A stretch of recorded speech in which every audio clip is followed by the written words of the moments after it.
A pleasant day to each and everyone. I hope everyone is doing well and is safe. And I welcome everyone to our topic for today, which is joints. So we discussed about the previous lecture on the different bones of the body, and now we're going to discuss the areas where these bones meet. So when there is one particular bone and it meets or articulates with another bone, the point where they meet is called a joint. So joints, or sometimes called your articulation or arthrosis, is our area where the bones meet. So a joint is a point of contact between two bones, the humerus and the radius, for example, between bone and a cartilage, or between bone and teeth. So even in our oral cavity, we have joints there. So the scientific study of joints is termed as arthrology. And we can classify joints in two ways. First, we can classify joints structurally by by their anatomy. So it can be fibrous, cartilaginous, or synovial. We'll discuss about the different subclassifications in a while. And we could also classify joints functionally by the degree of movement they permit. So are these joints allowing certain movement or totally none? So we could classify our joints functionally as immovable, slightly movable, and freely movable. So the joint here in this picture is here. Okay, so this is the knee joint. So let's start with the first classification. We classify using the different structures that are present anatomically. So we base it on what is present between the bones. So is there a space present, or is there a synovial cavity present? And what are the types of connective tissue present in that joint? So what are the different types of joints that we could classify structurally? First is fibrous joint. What are the criteria? There's no cavity, no synovial cavity, just dense irregular connective tissue. Second type is cartilaginous joints. Still, there is no synovial cavity. Then bones are held together by a cartilage, thus the name cartilaginous. And then the third type that we could classify structurally is synovial joints. This time, on the point where the bones meet or articulate, there is now the presence of synovial cavity. And then dense irregular tissue of articular capsule is also present, and often by accessory ligaments. And we'll discuss about the different ligaments that help in maintaining the bones held together and maintaining also and allowing movement for that particular joint. That was structurally the classification. And now these are the functional classification based on the degree of movement they permit. So what are the different types? We call it a synarthrosis if the joint is immovable, totally no movement. Synarthrosis, the plural for the different terms that we would be using for joints, you just replace the I with the letter E, synarthrosis, synarthrosis for plural. So examples for synarthrosis joints would be the coronal suture that we could find in our skull, the epiphyseal cartilage,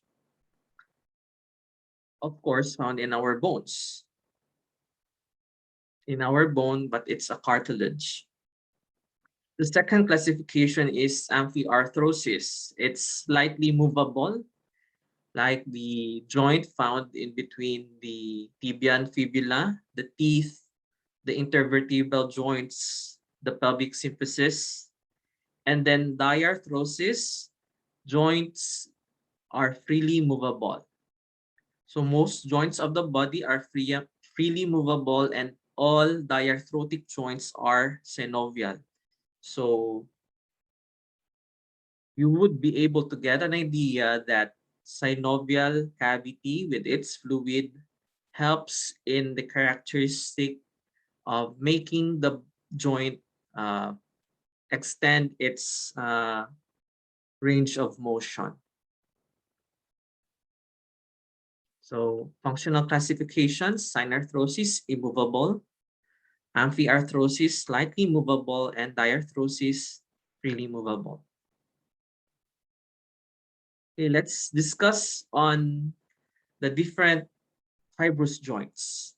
Again, review: fibrous joints permit little or no movement. First of the fibrous joints is suture. Okay, sutures are joined by thin layer of dense fibrous connective tissue. An example of a suture is between the bones of the skull. And we call it a synostosis when the sutures are in a later time replaced by bone. What do we mean by this? When a baby is born by the mother, okay, so this would be the skull, and there are different, the skull or the calvarium is composed of different bones. Let's get oriented with this picture over here. This is a superior view. The camera is at the top. This is the anterior. This is the posterior part. These are the frontal bones, and the bones in this particular picture are joined together by a thin layer of dense fibrous connective tissue. So we call it your sutures. So this is the coronal suture over here, a frontal suture, sagittal suture, and a lambdoidal suture over here. And then the thin areas here that separates the bones from each other, we call it your basing from the previous lecture, we call it your fontanelles. It is covered by a thin membrane, and the function of the fontanelles, this is the anterior fontanelle shaped like a diamond, and we have a triangular shaped posterior fontanelle. The fontanelles uh, allow the brain for uh, a young child to develop and grow in size. And then it also gives the function or allows the head to be delivered through the vaginal vaginal the vaginal area. This allows birth delivery, normal vaginal delivery. So here you could see two frontal bones. However, when we grow, these bones can somehow join together, and then the frontal suture is not that clear anymore. And then once these bones are joined and become one, we call it a synostosis. And because uh, this type of joints are immovable, then that is a synarthrosis type of joint. So here you could see the sutures between the skull here. It has an irregular shape, and this does not only make or hold the two bones together, but it also, because of the irregular shape of the coronal suture or the different sutures for that matter, it stabilizes the placement of the bones, and it also increases the stability and decreases the chances of fracture or breaking the bone. So this is the suture. In adults, it's synarthrosis because bones are already mature and they do not permit movement of uh, the skull bones. However, in infants or young children, especially when the fontanelles are still open, it allows a certain degree of movement. So it's amphiarthrosis. Okay, because the fontanelle in later life will be replaced by bone, because the bones now will move closer together and the fontanelles will be gone. Okay, and then the comparing the two fontanelles, the posterior fontanelle uh, will be gone. Okay, will be gone first as compared to your anterior fontanelle, because the anterior fontanelle is a bigger fontanelle. Let's proceed to the second type of fibrous joint, syndesmosis. Okay, so it still permits little or no movement at all. Now, greater distance between bones and greater amount of dense irregular connective tissue is present. So what are the examples? The distal tibia to the distal fibula, we call it your tibiofibular joint. Okay, so let's get oriented with the picture. This is the right thigh, right leg, right foot. And we have here your two bones that comprise your lower leg. So this is your tibia and this is your fibula. Distal tibia, so the segment that is farther from the body. So distal over here, tibiofibular joint is located over here near your anterior tibiofibular ligament. So syndesmosis is found here. And gomphosis is also a syndesmosis, the dentoalveolar joint. So the tooth root in socket, alveolar process of mandible or maxilla. So this is the syndesmosis between tooth and socket of the alveolar process or gomphosis. So this is the socket of the alveolar process. And then this is the root of the tooth, and in between the tooth and your the socket of alveolar process, you have your periodontal ligament over here. Okay, this helps in the stabilization of our tooth. Okay, so a healthy gomphosis allows a certain type of movement. So that's amphiarthrosis. Okay, certain degree. So both tibiofibular joint and the dentoalveolar joints are amphiarthrosis. Third would be your interosseous membrane. Has greater amount of dense irregular connective tissue and binds neighboring long bones. Okay, and comparing the first, the second, and the third one, the interosseous membrane has the most dense irregular connective tissue. So what are the examples of interosseous membranes? The extensive membranes between the shafts of some long bones like your radius and ulna, and between your tibia and fibula. So we could see here in your radius and ulna, interosseous membrane. You could see here in between your tibia and fibula, interosseous membrane also.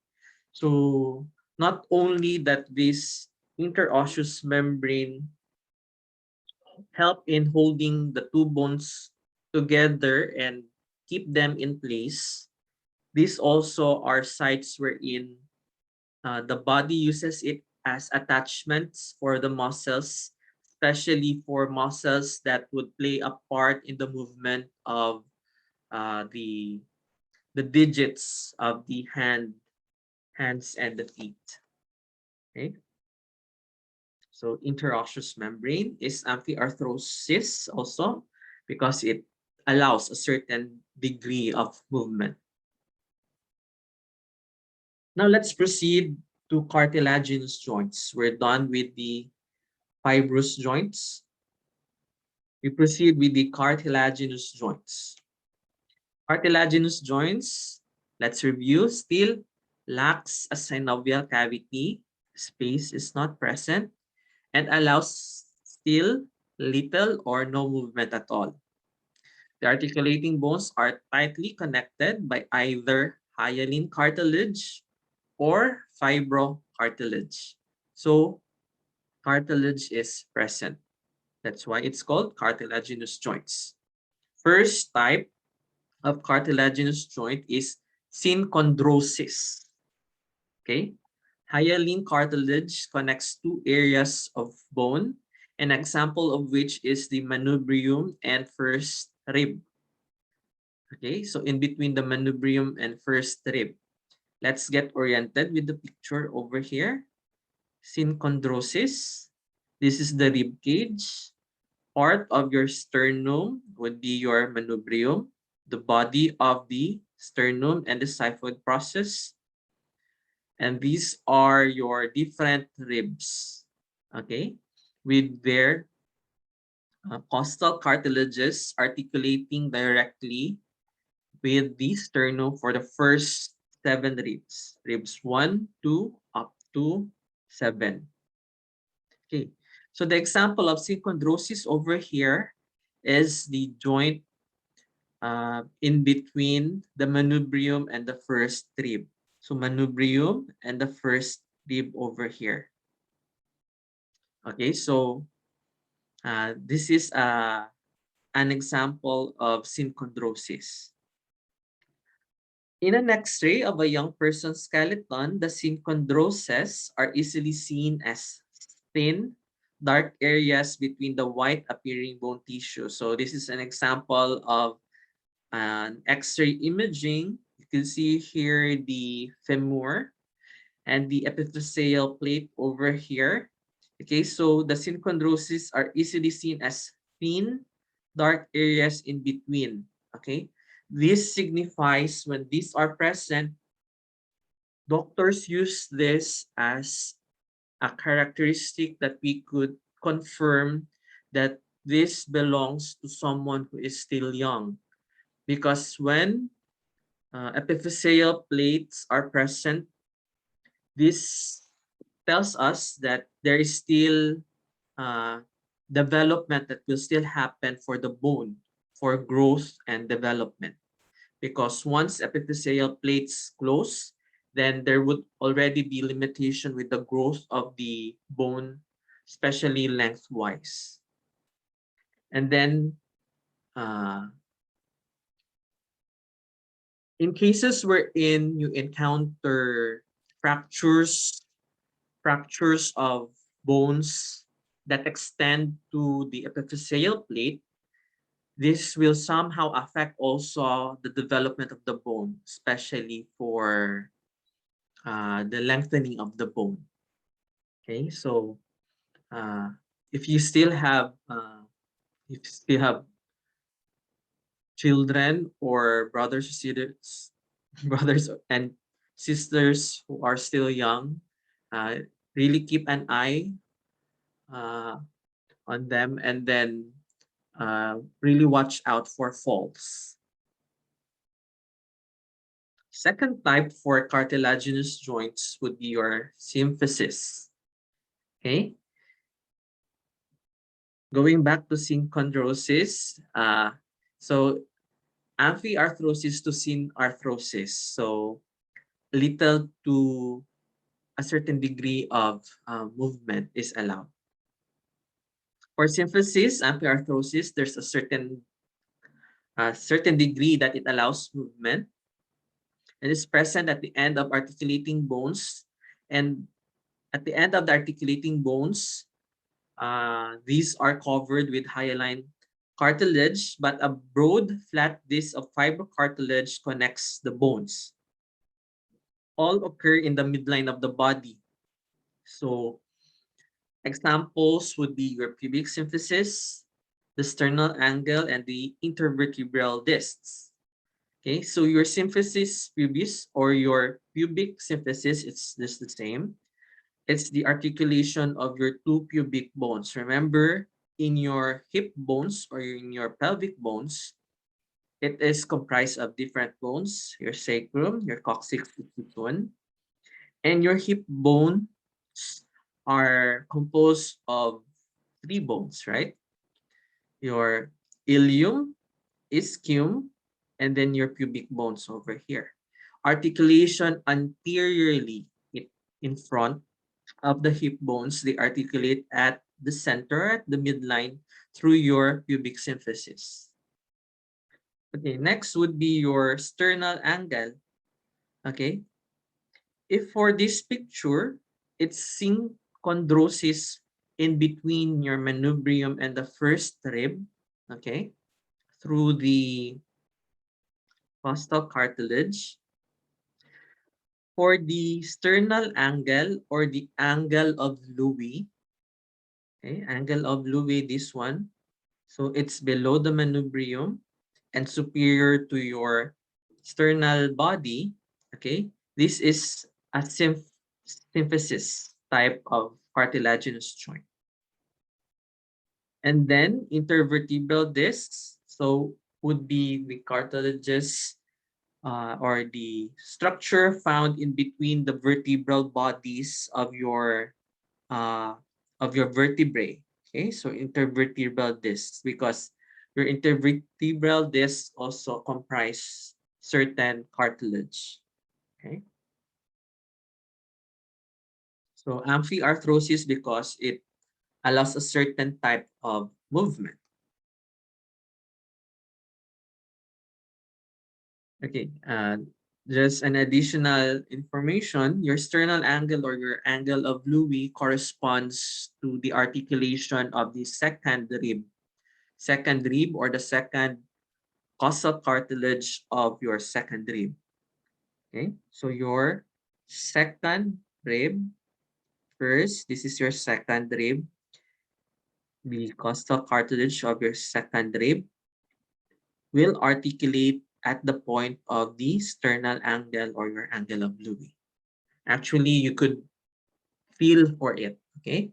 You palpate for your manubrium, and once you feel for the horizontal ridge below your manubrium, that's your uh, that's your sternal angle, and at the sides would be the second cartilage of your second rib. And then your epiphyseal cartilages, okay? Hyaline or hyaline cartilage growth centers during endochondral bone formation, but not joints associated with movements. So examples would be your epiphyseal growth plate that connects the epiphysis and diaphysis of a growing bone. Okay, so this is your epiphyseal growth plates over here. So functionally, epiphyseal cartilage is an immovable joint, synarthrosis. When bones, when bone elongation ceases, the bone replaces the hyaline cartilage and becomes as synostosis, a bony joint. Okay, so there will be a replacement uh, of bone replacing the hyaline cartilage, then resulting to a bony joint, a synostosis. Okay, the cartilage replaced by bone.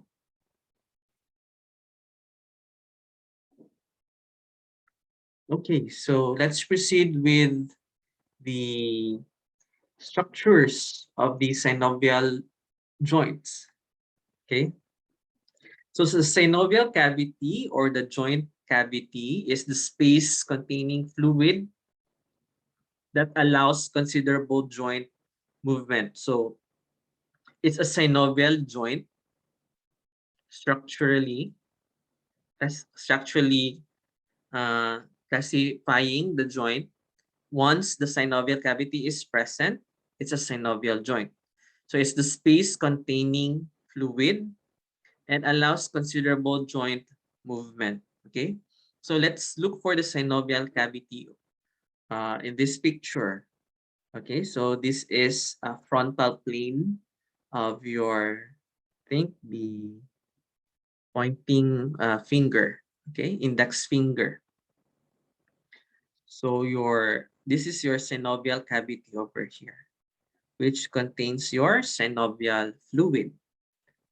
Next structure is your articular cartilage. It's a layer of hyaline cartilage that covers the ends of the bones and absorbs shock and reduces friction. Okay, so it's a shock absorber and reduces the friction. So it's at the end of the bones. Articular cartilage is at the end of your bone. Okay,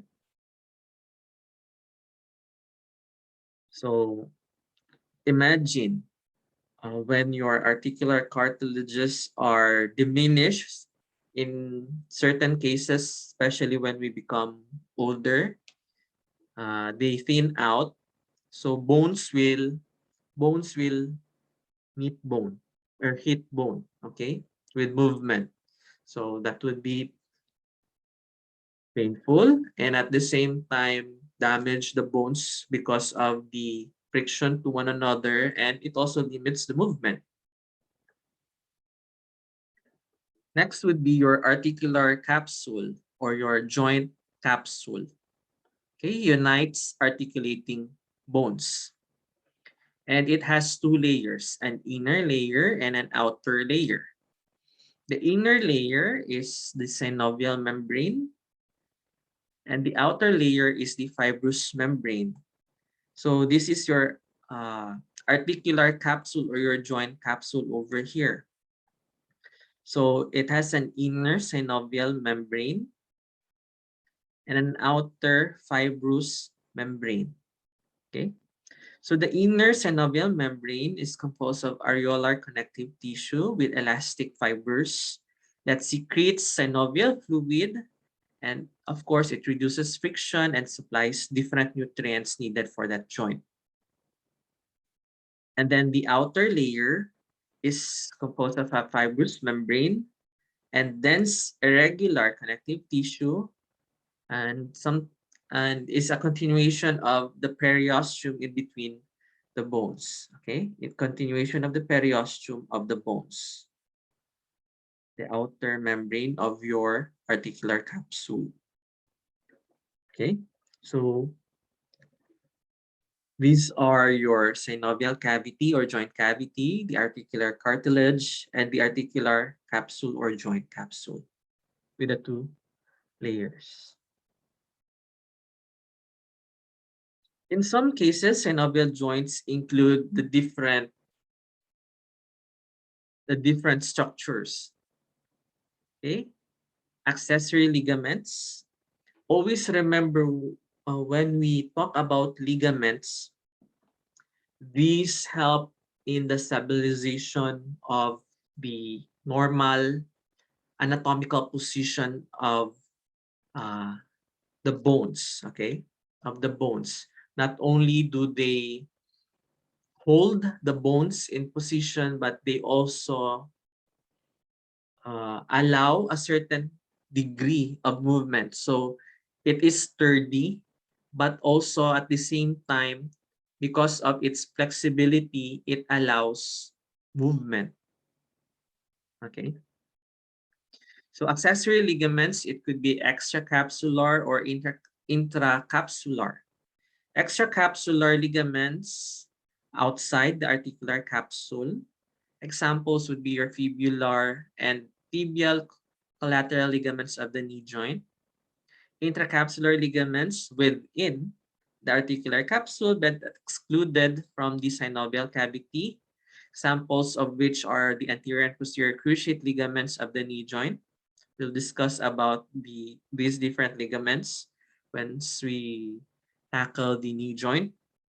Some will have menisci or meniscus, articular discs, articular fat pads, which are the positions of adipose tissues. The labrum, prominent in ball and socket joints of the shoulders and hips. And then bursae, which are sacs made of synovial membranes containing fluid and located where friction can occur. And examples are between the skin bones, between the tendons and the bones, muscles and the bones, and ligaments and the bones. Don't worry, we'll talk about the different structures with the different joints in the body. Okay, before we proceed with the different joints in the body, let's talk about the different types of movement that are present in a synovial joint. Okay, first would be gliding movement. Okay, gliding uh, is present in flat bone surfaces moving across each other. Gliding, excuse me, can is present in intercarpal and intertarsal joints. Where is our where are the carpal bones located in our hands? Okay, so the wrist in particular. Okay, carpals, tarsals for the ankle. So gliding of the joints made from the carpals and tarsals would be gliding, just gliding. Okay, angular movements. So there's an angle. So there is an increase or a decrease in the angle between articulating bones. So the major angular movements are flexion, extension, lateral flexion, hyperextension, abduction, adduction, and circumduction. Flex is to decrease the angle. Extension is to increase the angle. Lateral flexion would be flexion laterally. Hyperextension is going beyond the normal anatomy more than 180 degrees. Abduction is the movement. Abduction is the movement uh, towards farther from the midline. Adduction towards the midline, and then circumduction is like from the circum. Okay, from the word circum, circular, distal area, and then there is circular movement. Okay, we'll discuss about these movements one by one. Okay, for the angular movements, flexion, decrease in the angle between the articulating bones. Extension, increase in the angle between the articulating bones. So it's the opposite of flexion and extension. And extension, in the normal anatomical position, the body is in full extension.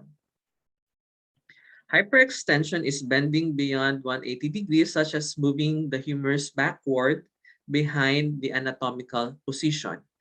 Okay, so it's like stretching. So flex, for example, neck for the neck joint. Okay, flexing would moving the chin towards the chest. Extension would be uh, returning it to the normal position. Then hyperextension, going beyond the normal anatomical position. Okay, so this is the gliding movements of the carpal bones. Okay, so gliding movements consist of side to side and just back and forth motions of the carpal bones of the wrist. Okay, so this is your flexion, return to normal anatomical position, extension, and then hyperextension going beyond the normal anatomical position. For the That's for the neck area, the atlanto-occipital and the cervical intervertebral joints. Okay. For the shoulder joint, when we move the arm, okay, when we decrease the angle in the shoulder joint, that's flexion. Then extension, increasing the angle at the shoulder joint, and then going beyond the normal anatomical position would be your hyperextension. Okay. So elbow joint, decreasing the angle is flexion. So flexion, if you move the if you move your forearm to this position, that's already extension. Okay, you're already extending, increasing the angle at the elbow joint. Okay, then further extension up to the normal anatomical position. That's for the elbow. For the wrist joint, so decreasing the angle at the wrist would be flexion, increasing it to the normal anatomical position would be extension, and then going beyond, okay, the normal anatomical position would be hyperextension for the wrist joint. Here, there's no hyperextension because you cannot, there's this limited um, range of motion for the elbow and cannot perform hyperextension. For the hip joint, extension, decreasing the angle at the hip joint, extension, and hyperextension. Knee, flexion is decreasing this one, the angle over here. So flexion, extension, flexion, extension. So this is the lateral flexion of the intervertebral joints. So it's still decreasing the angle, but however, laterally. Okay. So for the neck area, okay, lateral flexion would be doing like this. Flexion, extension, hyperextension. Okay. Additional movements: abduction, adduction, circumduction, and rotation. Abduction is movement of bone away from the midline or away from the center. Adduction is movement of bone toward the midline. It's like adding. Okay, so movement toward the midline. And then circumduction, movement of the distal end in a circular manner. And then rotation, it's rotate. Okay, bone revolves around its own longitudinal axis. There is rotation.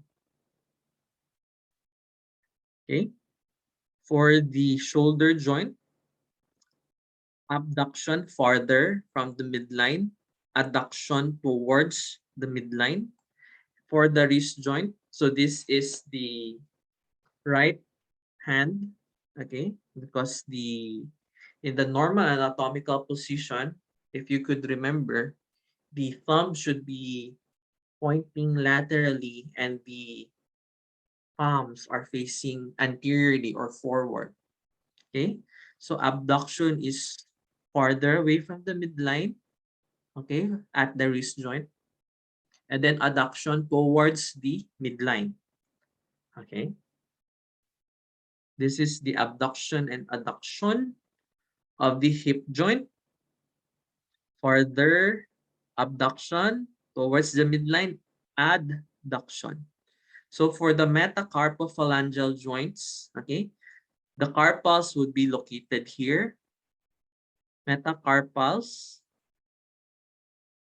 and then the phalanges.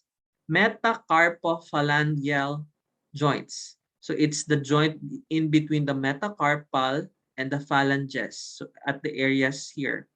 So abduction would be farther away from the midline, farther from the midline, and then adduction towards the midline.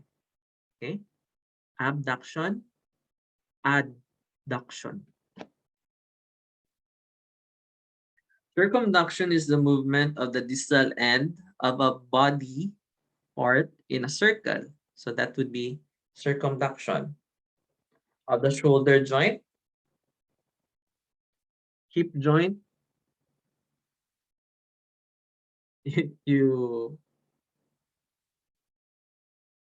do it with your maybe ankle, okay? Ankle making circles or the circumduction of the hip joint.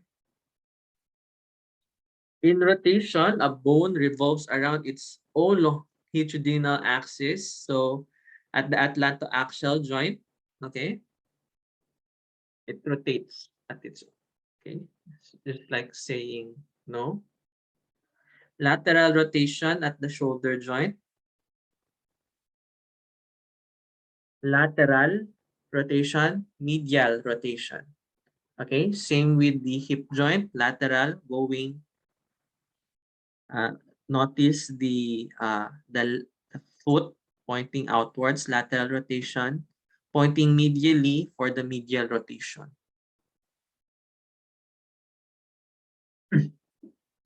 Okay, special movements. Elevation would be movement upward, like closing mouth at the temporomandibular joint. We'll discuss about the temporomandibular joint, but the temporomandibular joint is the joint located in front of your tragus. This part of the ear is called your tragus. Okay, in front of that, you could palpate, you could feel, and then try to close and open your mouth.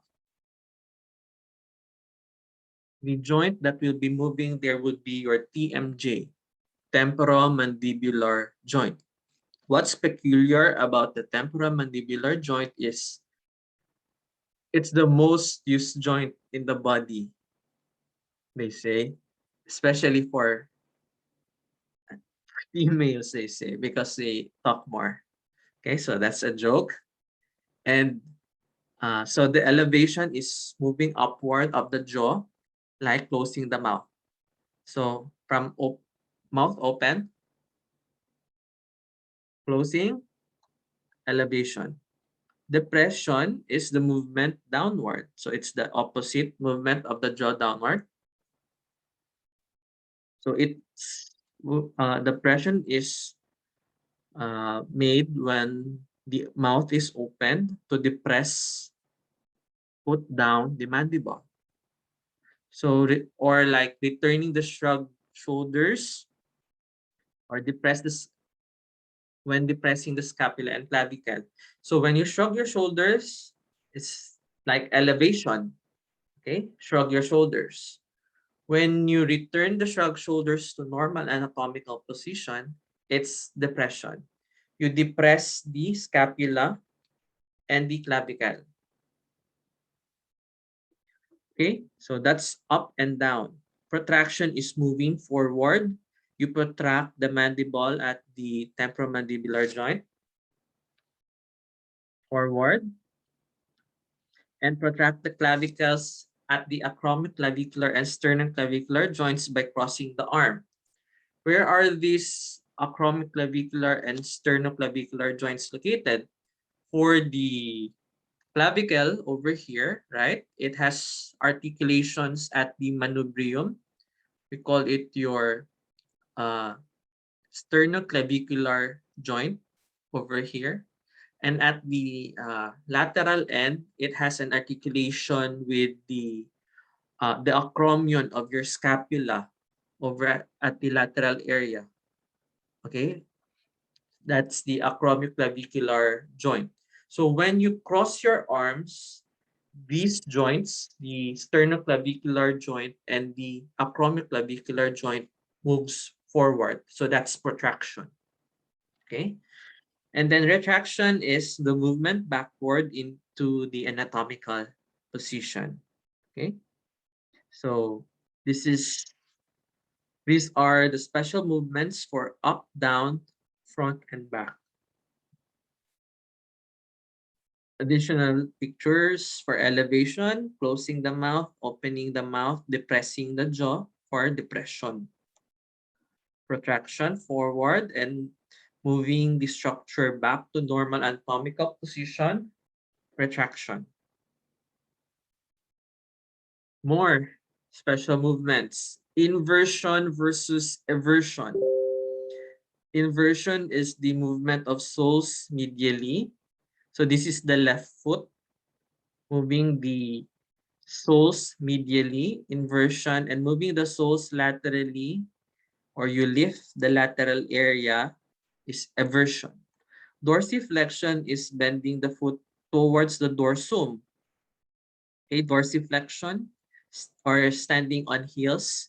Then plantar flexion is like the opposite, bending the foot toward the plantar surface, like standing on toes. Okay, so this is uh, dorsiflexion. If this is your foot, dorsiflexion is like that. Plantar flexion, if this is again your foot, plantar, standing on toes. Okay. Supination and pronation. So supination, movement of forearm. So the palms face forward or upward. Okay, so this is prone. This is supine.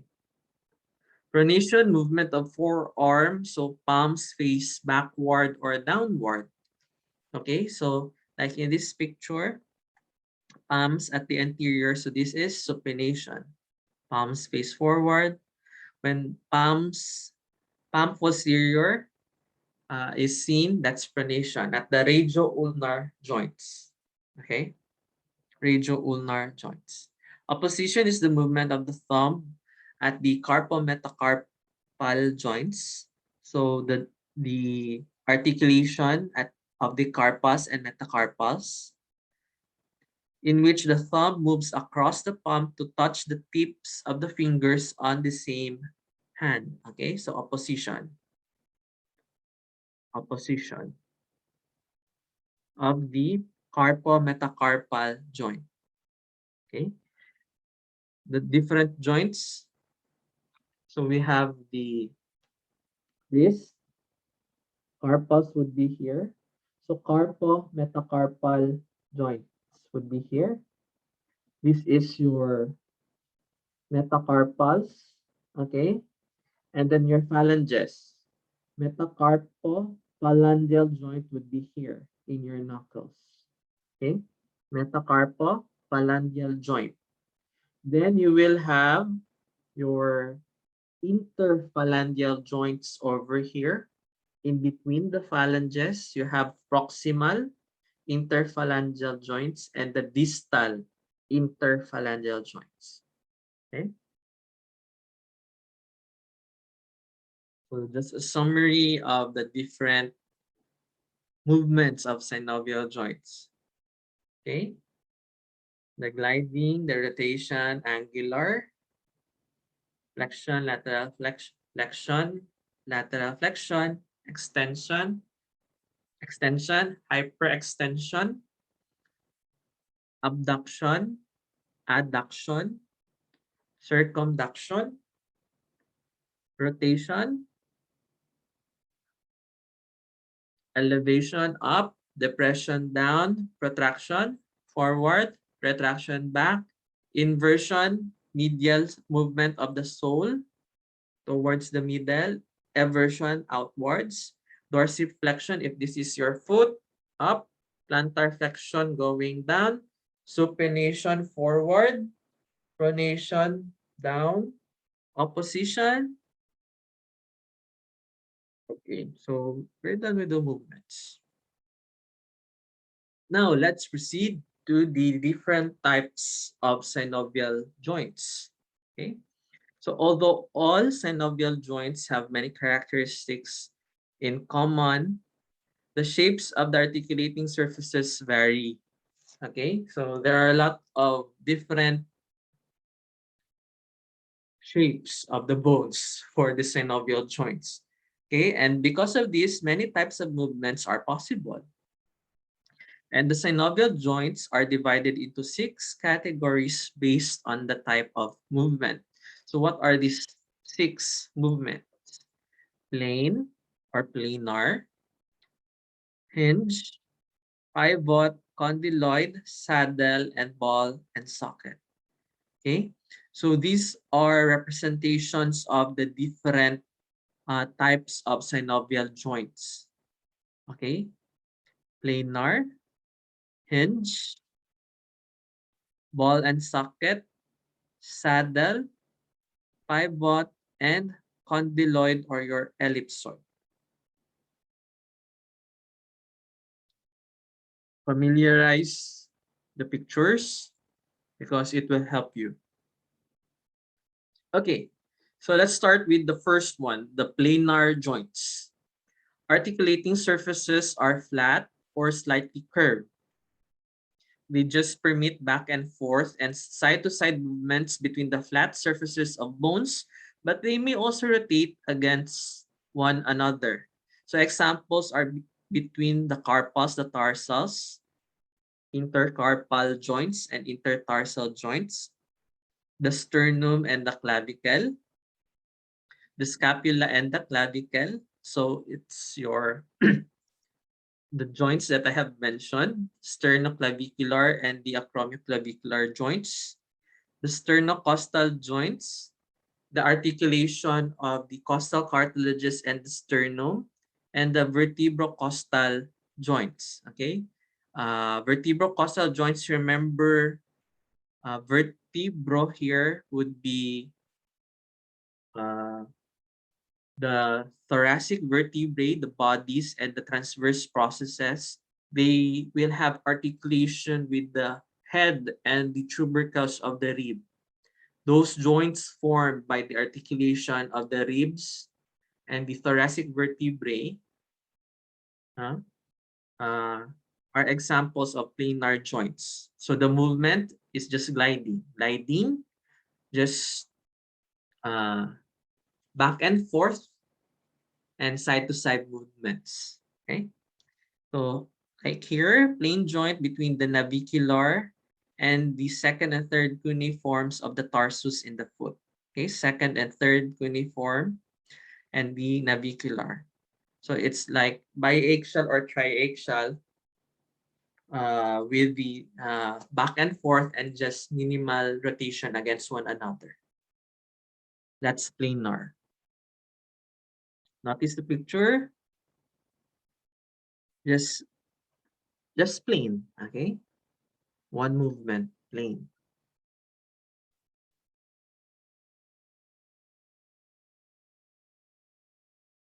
Let's proceed to the second type, hinge joints or your ginglymus joint.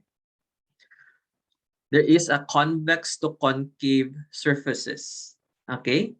Convex, concave, convex, concave.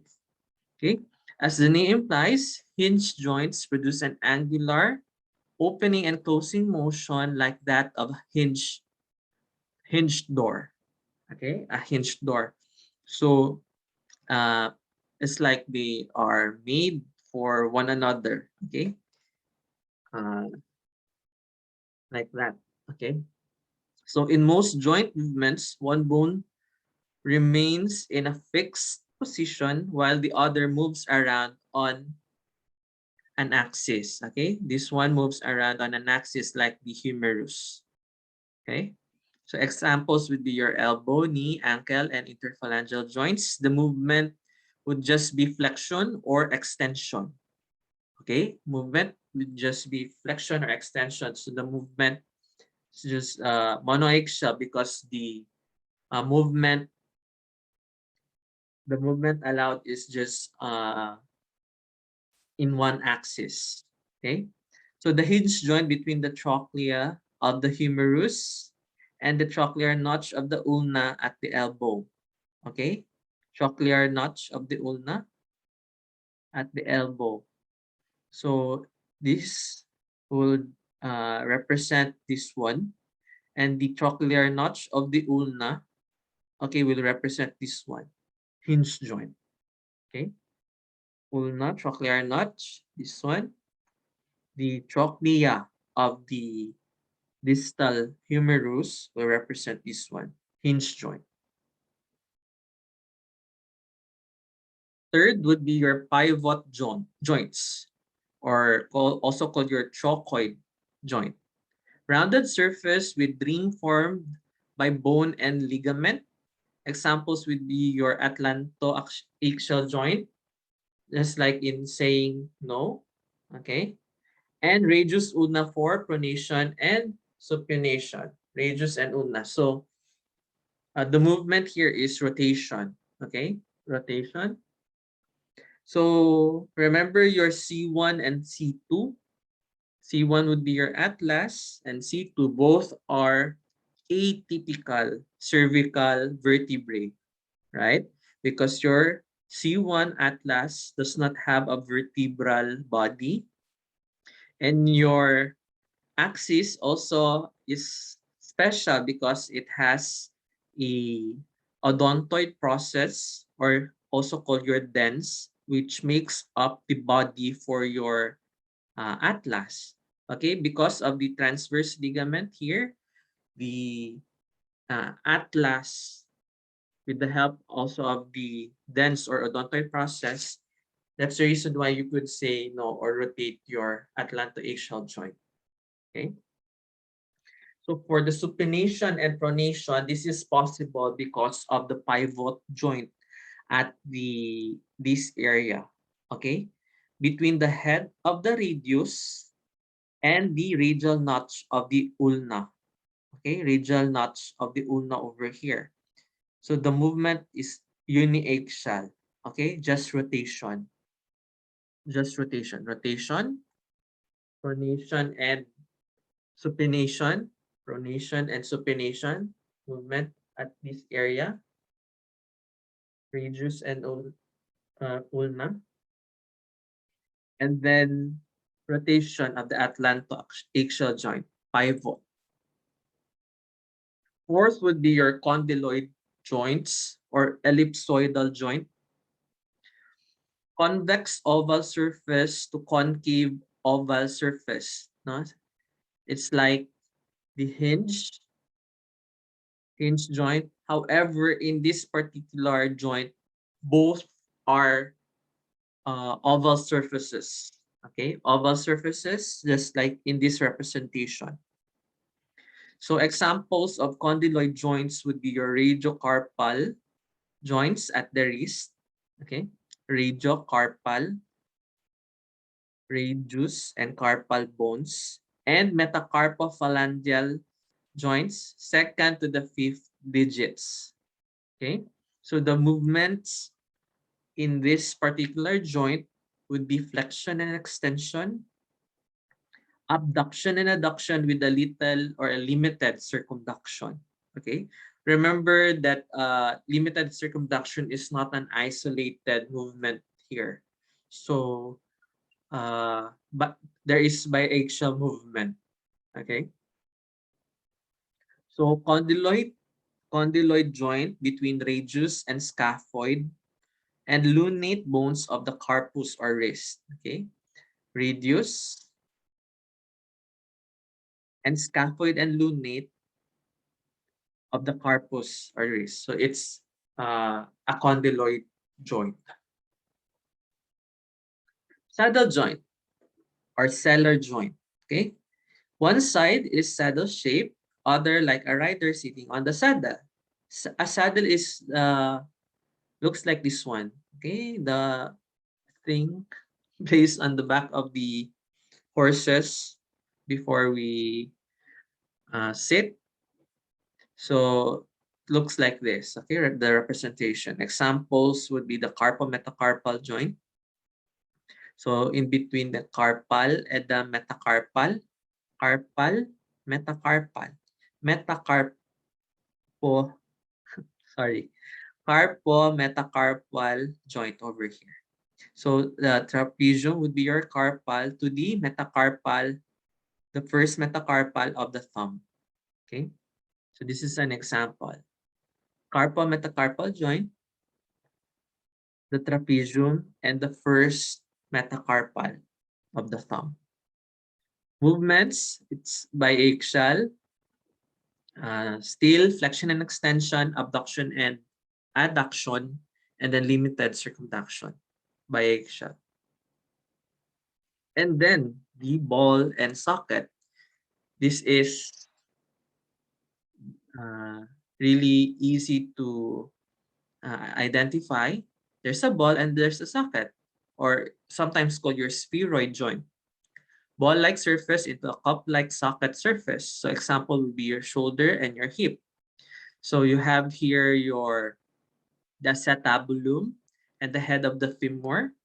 Okay, ball and the socket, acetabulum and the head of the femur. For the shoulder joint, okay, so you have the head of the humerus and the glenoid cavity or the glenoid socket coming from the scapula. Movements, triaxial, there is flexion and extension, abduction, adduction, and then also rotation. Okay, so just to summarize, we have here the ball and socket of the humeroscapular joint, okay, humerus and the scapular area, the glenoid cavity, glenoid fossa, and the head of the humerus, pivot joint, radio-ulnar, okay, radius and the ulnar part, saddle joint, carpal metacarpal joint, trapezio-metacarpal joint, hinge joint, humero-ulnar, okay, uh, concave and convex but not oval, plane, just sliding back and forth, okay, and then condylar joint, metacarpophalangeal joints, both like oval, okay, and then there's a convex and concave association. Of course, you need to be able to see it as a whole. So these tables are provided for you to be able to read on the fibrous joints, under which are your sutures, syndesmosis, interosseous membrane. Of course, there's no cavity. Articulating bones are held together by fibrous connective tissue. Fibrous. Cartilaginous, still no synovial cavity, under which are the synchondrosis, symphysis, and the epiphyseal cartilage. Articulating bones are united by hyaline cartilage or fiber cartilage, and they are also classified according to the degree of movement. Okay. Synarthrosis, immovable. Antiarthrosis, slightly movable. Okay. And then uh, the different synovial types of joints that we've discussed. The planar, hinge, or hinge, pivot, condyloid, saddle, and ball and socket. They have their examples, then functional classification. So if you can observe, it's diarthrosis over here. So freely movable. Okay, diarthrosis. This is an additional picture. Now let's discuss on the different different joints that are present in our body. So let's start with the temporomandibular joint or your TMJ. Okay, as mentioned, it's in front of your tragus. The TMJ is a combined hinge and plane joint formed by the condylar process of the mandible and the mandibular fossa and articular tubercle of the temporal bone. So there's an articulation between the temporal bone and the mandible. That's the name temporomandibular joint. The temporomandibular joint is the only freely movable joint between the skulls, with the exception of the ear ossicles, okay, because they also move for the transmission of the sound and its vibration. So all other skull joints are sutures and therefore immovable or slightly movable only. Okay, so this is your temporomandibular joint over here.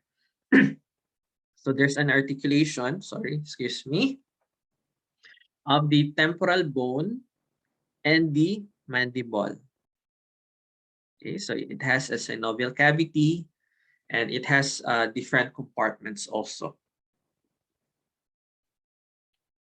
Once there's an abnormality or crepitus, we call it crepitus, there would be like clicking or cracking sound once we try to move the joint, especially once we open or close our mouth. There would be cracking, crepitus. That means the joint might might might be stiffened. Okay, shoulder joint. Okay, so the shoulder joint is a ball and socket joint formed by the head of the humerus. This is the humerus. This is your scapula. The head of the humerus and the glenoid cavity of the scapula. So it is also referred to as the humeroscapular or glenohumeral joint. Humeroscapular, humerus and the scapula. Glenohumeral, glenoid fossa or the glenoid cavity of the humerus articulating with the uh,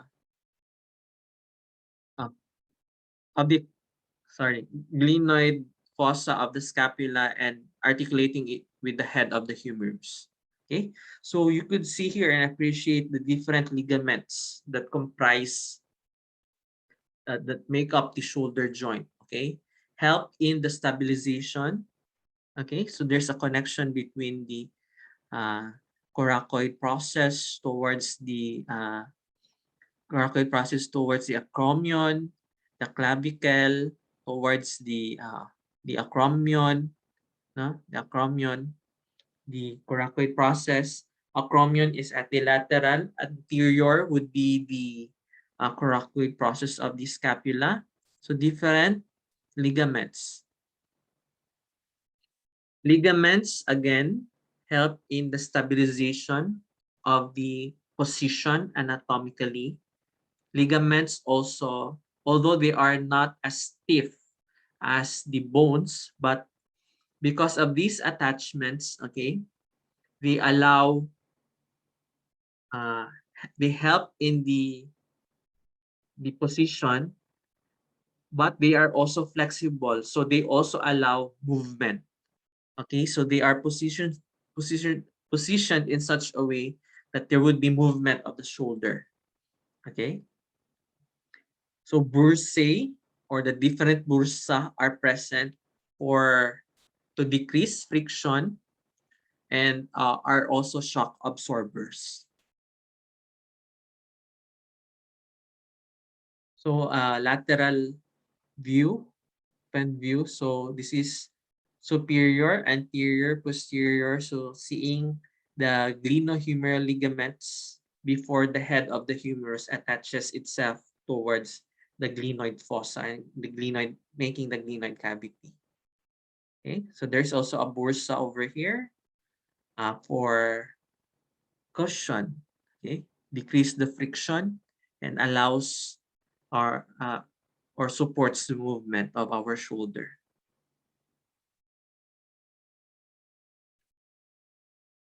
So you could see here the articular capsule, the ball and the socket joint. Okay, and then fluid is present so that it could there is less tension and we could move our shoulder joints. Okay.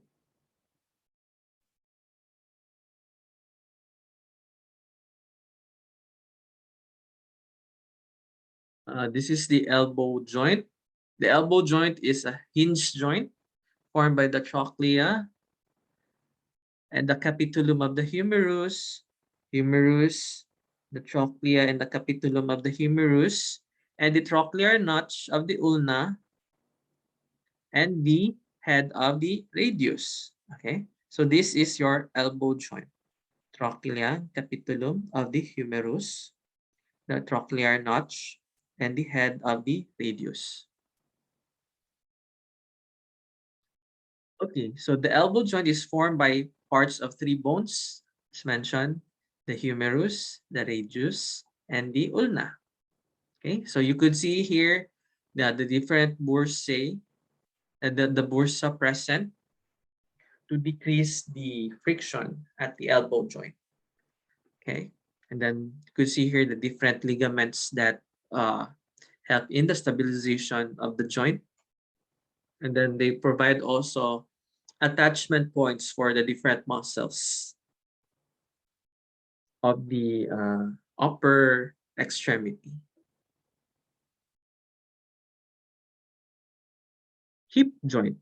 Okay, the hip joint is a coxal joint, is a ball and socket formed by the head of the femur. This is your femur. The head of the femur would be here, articulating with the acetabulum of the hip joint or hip bone.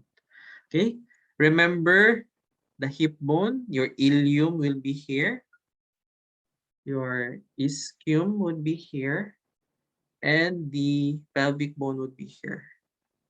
I'm lobat. I'm just going to get my charger.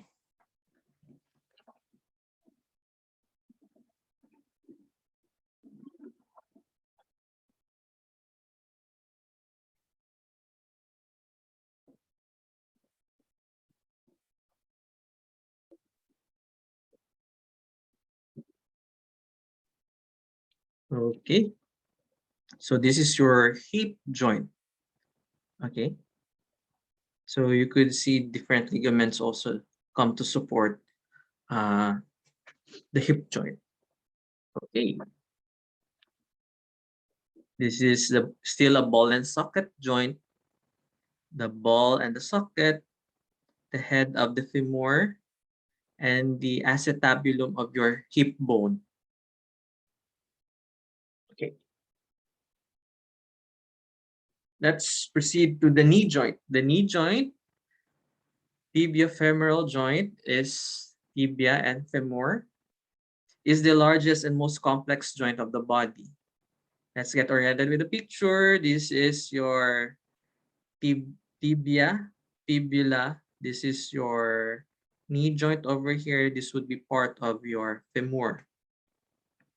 Your knee joint is a modified hinge joint because its primary movement is a uniaxial hinge movement that consists of three joints within a single synovial cavity. What are the three joints? Laterally is a tibiofemoral joint between the lateral condyle of the femur, lateral meniscus, and lateral condyle of the tibia, which is the weight-bearing bone of the leg. Okay, let's get oriented with the picture. This one. This is your tibia. So this is your medial part. This is your lateral part. So there's a tibiofemoral joint over here. Okay, laterally, sorry, laterally. Tibiofemoral joint over here between the lateral condyle of the femur, lateral condyle of the femur, the lateral meniscus, and the lateral condyle of the tibia. Okay, so one joint over here. Medially is another tibial femoral joint over here between the medial condyle of the femur, medial meniscus, and the medial condyle of the tibia. Okay, so the third is an intermediate patellofemoral joint is between the patella and the patellar surface of the femur, which is located anteriorly, anterior to your knee joint. Okay, so this is your patella over here. This is the sagittal section. This is anterior, posterior, but the patella, the femur, and your tibia.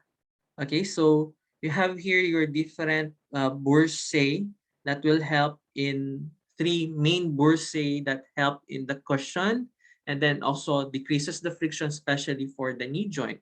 You have your suprapatellar bursa, okay, near the quadriceps femoris muscle, okay, and then you have your prepatellar bursa just below your patella. Okay, the infrapatellar bursa at the proximal tibia. Okay, so here is your patella. This is your knee joint over here, and then we'll have a different session for the muscles. So what are the details of a synovial joint, particularly the knee joint? The ligaments, the tibial and fibular collateral ligaments are present. Anterior cruciate versus the posterior cruciate ligaments. Okay, so this is your anterior cruciate ligament, posterior cruciate ligaments. Okay, 70% of knee injuries are because of the injury or trauma of the anterior cruciate ligaments because of maybe increase in friction, and uh, there's this factor wherein we put pressure to our knees or tension to our knees, like in activities that we do, like maybe heavy sports or heavy movement towards our knees. Okay, patellar ligament, oblique and arcuate popliteal ligaments. These are different ligaments that we could see or find in our knee joint, and the menisci or meniscus, the medial and lateral menisci, fibrocartilage, this that increase stability of the knee joint. And then, of course, we have the bursae. Okay, so as you could see here, there is the lateral part. So this is superior view, lateral, and the medial part. One joint over here and another joint over here. This would be the ligament for your patella anteriorly. When we grow old, of course, there would be changes in the characteristics of the joint. And one of the characteristics that would change would be the decrease in the production of the synovial fluid. Of course, when there is decrease in the synovial fluid, the smooth transition or the movement of our joints will not be the same. That's why there would be limitation of movement for our older adults. Then thinning of the articular cartilage would happen. Articular cartilage, so bones to bones might increase the friction. Ligaments shorten and lose flexibility. So as mentioned, ligaments help with the range of motion. Then once the ligaments would lose the flexibility, range of motion will also be decreased. Then, of course, this would be influenced by genetic factors. Then the degenerative joint changes may appear as early as 20 years old. So you watch out once you reach that age. And 80 years old, almost everyone developed already certain degenerations of the different joints in our body.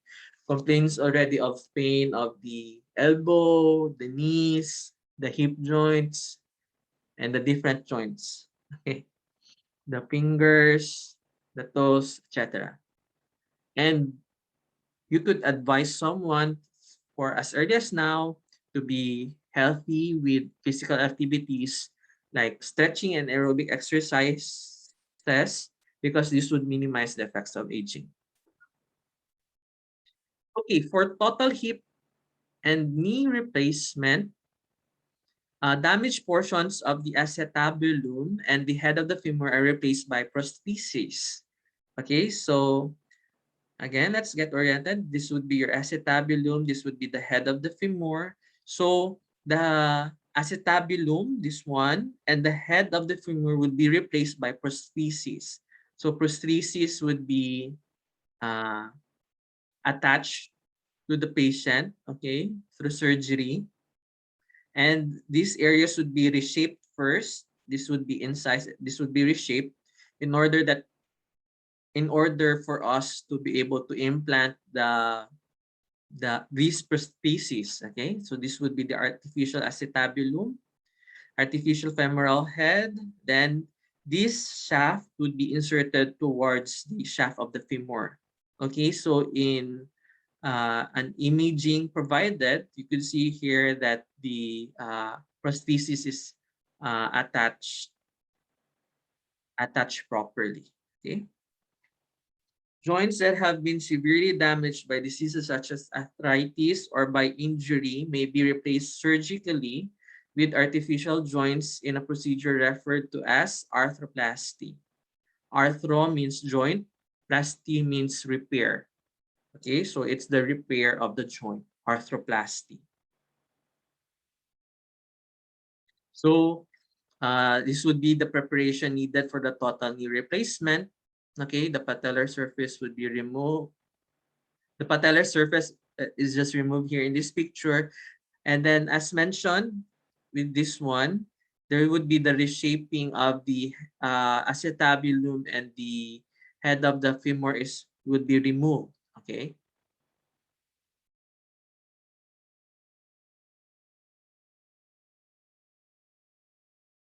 This is for the hip replacement. Okay. Hip, this is for the knee. Okay, so of course we would be uh, we would replace the articulations for the tibia and the femur with prosthesis. Okay, so there would be different components: femoral, tibial, and patellar component. Okay, and they would be surgically be attached to the femur and the tibia, and representing the bones and the ligaments and the different structures that comprise the knee. Okay, so that it would be able to work and function like knee. So we'll discuss on the different disorders of the joints. Just briefly breeze through this one. Common joint injuries: rotator cuff injury. The rotator cuff is composed by the sits muscle, supraspinatus, infraspinatus, the teres minor, and the subscapularis muscle. Okay, so once there would be trauma or overstretching of this, then there would be rotator cuff injury. And there would common injury includes your separated shoulder, tennis elbow, dislocated head of the radius, knee injuries like swollen knee, rupture of the tibial collateral ligament, dislocated knee, and then of course your rheumatism, rheumatoid arthritis, osteoarthritis, and gouty arthritis. Main difference, just brief difference or summary: osteoarthritis is a degenerative disease, meaning it undergoes the wear and tear of our joints. When we become older, the joints become older, also lose the flexibility. That's why there would be osteoarthritis. In rheumatoid arthritis, it's because of an uh, autoimmune reason. The body's immune system attacks the joint, causing the inflammation, swollen inflamed synovial membrane. While in gouty arthritis, there is the position of uric acid crystals because of the increase of uric acid in our body, uh, because maybe also of increase intake of foods rich in uric acid, and maybe the decrease of excretion of uric acid. Okay. If there is an imbalance in the body, always think about increase of production or increase in intake, or decrease in the excretion or the removal of a particular substance. Lyme disease also affects the joints. So Lyme disease is a spiral-shaped bacterium disease. The cause is because of Borrelia burgdorferi. Okay, this is transmitted by a deer mite. Okay, so the bacteria are transmitted to humans mainly by the deer mite or ticks. These ticks are so small that deer bites often go unnoticed. So these are the different symptoms, symptoms of Lyme disease.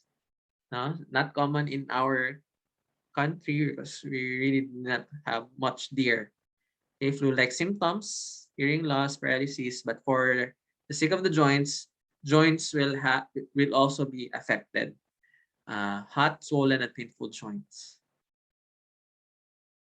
Comparing sprain and strain, this is important. Okay, when do you call it a sprain? When do you call it as a strain? A sprain is the forcible wrenching or twisting. There's twisting of a joint that stretches or tears its ligament, but does not dislocate the bones. Okay, there is tearing of the ligament. It occurs when the ligaments are stressed beyond their normal capacity. Of course, when there is a change in or added trauma because of the change in position, okay, or sleeping for each instance, okay, there's a sleep. Then there would be stretching and then tearing of the ligaments. In this case, tearing of the anterior talofibular ligament and calcaneofibular ligament, okay, because of the inversion of the foot. Okay, maybe he slipped over. So wrenching and twisting of a joint as compared to a strain, stretching or partially torn of the muscle. Okay, or muscle and tendon, not the ligament in a strain. Okay, it often occurs when the muscle contracts suddenly and powerfully, such as the leg muscles of sprinters when they spring from the blocks. Okay, immediate from rest towards really running fast. Okay, so that's strain. So it could happen in the calf muscle or any muscle that is stretched uh, or direct stretching is happened instantaneous. Okay, so sprain, ligament, twisting, strain, muscle, stretching also. Then tearing of the muscle or tendon. So tendon is like the attachment of the attached to the muscles. That would be all. Thank you so much for your kind attention, and hopefully you've learned something with our lecture for today. Thank you. Bye-bye.